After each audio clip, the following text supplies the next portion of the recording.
Hi guys, welcome back. How you doing today? I hope you're doing just fine. Let's talk about this. Married yet lonely. Can someone be married and yet still feeling lonely? Obviously, it's very, very common. And if you ask a group of people or a sect of people, they will tell you that it's okay sometimes.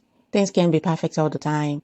But now let's face real issues because it's easy to get so carried away by singles lifestyle, their state of mind, what they're lacking, why are they not getting someone on time, or why they should quickly get someone on time. But a lot of married people have more unresolved issues, traumas, a lot of things going on with them. They're facing rejection, they're facing emotional distance, they're facing a lot of things that they can't even communicate to anyone, that even if they get a chance to communicate it, they can communicate it by themselves. It's not easy for you to be in a situation that has nothing to do with your spouse and you want to communicate it directly. Sometimes there are so many struggles, inner struggle, that we don't even know how to express it to the second party. Because of our past experiences with other people, it has shaped the way we think, the way we act, and the way we view people, the way we view life. Now, in a situation where one of the partner needs to compensate for everything, needs to make sure that they are not seen as a cycle or seen as the major problem, that is number one problem that people are facing.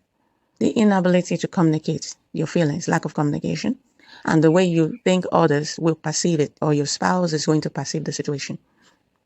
The second problem is the feeling of isolation. When you're feeling isolated at a certain point, when you're facing emotional isolation, you just have to communicate to your spouse about their behavioral pattern, their character, what you don't like about what they're doing. So, like I said, the first one is your past trauma, the things you faced, your inner struggle. That has nothing to do with your spouse. The second one is a problem that has everything to do with your spouse. And when you're tired of communication and maybe they're not listening to you, that is one of the biggest problems in relationship. That is where emotional isolation starts, and it's a sign that you are not in the right place.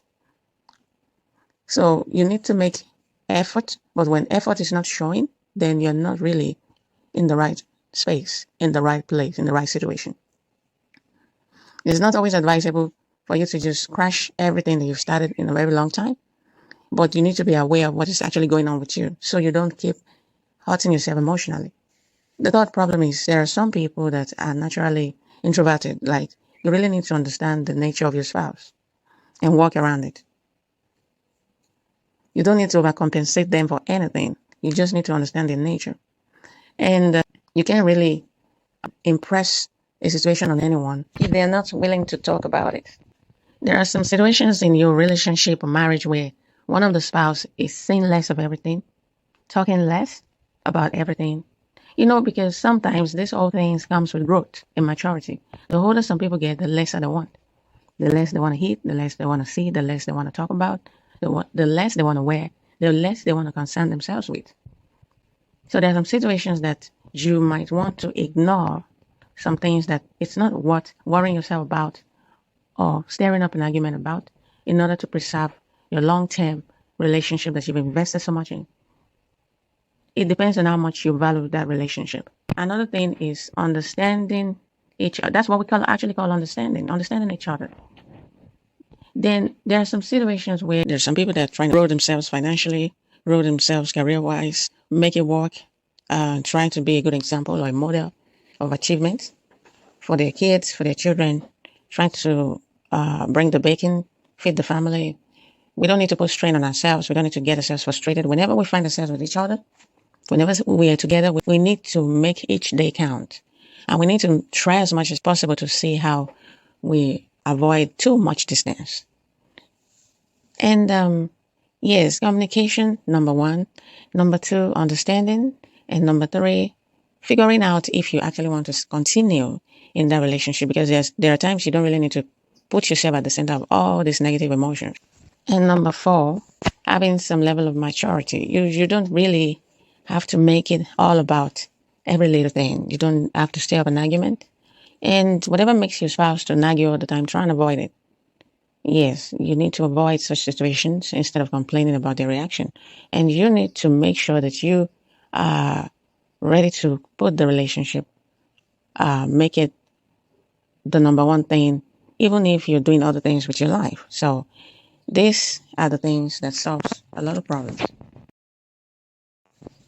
Nothing is exactly perfect. Nothing is exactly crystal pure, and life is not about fantasy. So in order to avoid, because there is more tendency to get a lot of grief from human beings, there's more tendency to get a lot of negative emotions from them when your relationship is not well managed. So do your very best to make sure that you don't allow negativity to outdo the positivity in your relationship. Let's do this another time. Do have a great day.